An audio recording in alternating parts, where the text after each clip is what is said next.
This is probably how you see me. Some guy, short hair, slightly crooked nose. I never noticed that.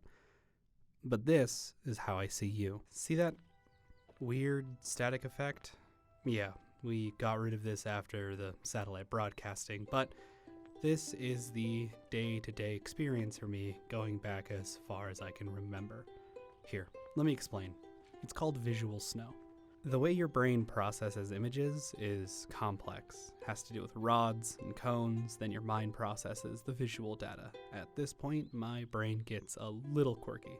There are many parts of the brain that deal with visual inputs, but the culprit for this phenomenon is the lingual gyrus. It plays an important role in visual processing and memory.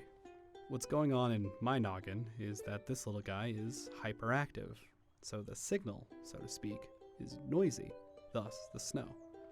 I don't know if this affects how I recall visual memories. Are there visual memories of mine that have been long forgotten or warped? Other than existential dread of forgetting a memory, visual snow doesn't really affect me much. I have perfect 20/20 vision. Most days, I can even ignore it.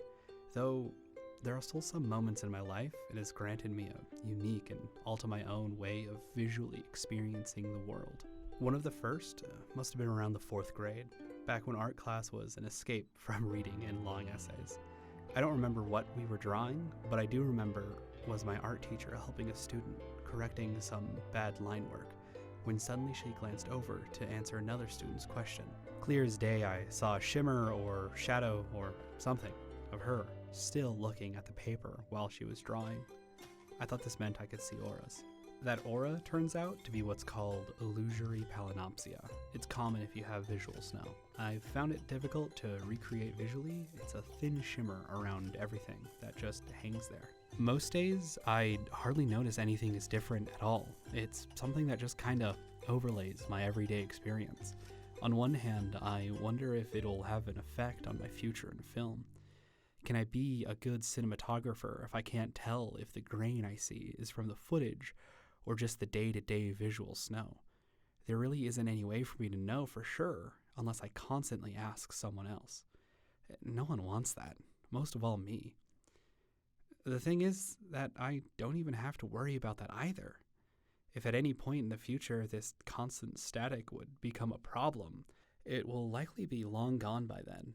Cases of visual snow only last till mid-adulthood. One day I'll just wake up and it'll be gone. Likely it disappeared before I even noticed. All I'll be left with is the distant, distorted memories. I wonder when I'll forget the first time I tried to explain it to someone. I was at home with my mom, telling her how the wall was covered in static. She responded, "That must be frustrating." I still don't think so, though. All I see are stars. All I see are stars. Suddenly someday